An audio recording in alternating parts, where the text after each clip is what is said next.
Welcome to Not Milk Never Milk. Subscribe if you're lactose intolerant. You start by confirming prerequisites and scaffolding the project. You must have Kubectl configured and a local cluster like Kind or Minikube. Once that's ready, install Operator SDK and go. Next, run Operator SDK init with your domain and project name, then Operator SDK create API to scaffold your CRD and controller. Make sure to choose a runtime you'll maintain. These actions get you a working repository structure and the initial CRD and controller files to iterate on. Once scaffolding exists, focus on the core reconcile loop and API design. You define spec and status fields so desired versus observed state are explicit, then implement reconcile to fetch the custom resource, compute diffs, and create or update deployments, services, or config maps.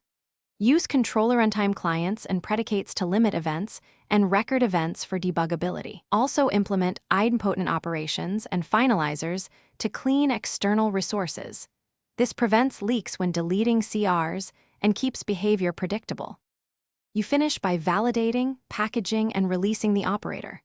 Run unit and integration tests against a Kind cluster, include linters, then build the operator image and push it to your registry. Next, generate manifests or an OLM bundle, apply RBAC and CRD YAML, and install the operator into the cluster.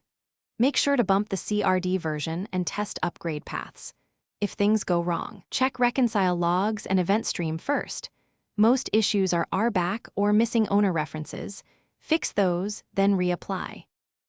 Thanks for watching. If this was helpful, leave a like and consider subscribing. See you next time.